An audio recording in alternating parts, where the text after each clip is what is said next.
এই দাবিতে দিকে গণ আন্দোলন করে তুলুন।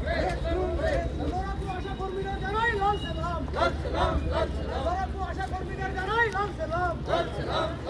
গণতন্ত্র ধ্বংসকারী পুলিশ প্রশাসন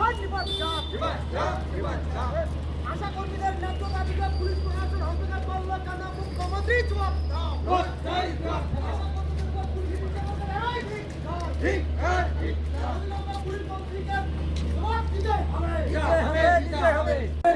আজকে আমরা অল ইন্ডিয়া কিষাণ খেত মজদুর সংগঠনের পক্ষ থেকে আমরা হলদিবাড়ি ব্লকে গতকালের আশা কর্মীদের উপরে যেভাবে পুলিশি বর্বর আক্রমণ এবং তাদের ন্যায্য দাবিকে অস্বীকার করা এবং তাদেরকে টেনে হিচড়ে বাড়ি থেকে বের করা, বাড়িতে মানে পুলিশ পাঠিয়ে তাদেরকে আটক করে রাখা ইত্যাদি গণতন্ত্র ধ্বংসকারী যে পরিকল্পনা ছিল কালকে রাজ্য সরকারের, সেইটাকে আমরা আমাদের সংগঠনের পক্ষ থেকে ধিক্কার জানাচ্ছি।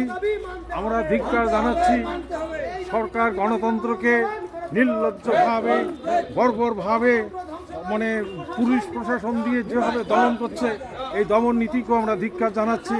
তাই আমরা আজকে আশা কর্মীরা যে বীরত্বপূর্ণ আন্দোলন চালাচ্ছে এবং তাদের উপরে যে আক্রমণটা নেমে আসছে, সেই আক্রমণের প্রতিবাদে আমরা হলদিবাড়ি ব্লকে অল ইন্ডিয়া কিষাণ খেত মজদুর সংগঠনের পক্ষ থেকে আমরা আজকে একটা বিক্ষোভ মিছিল করছি।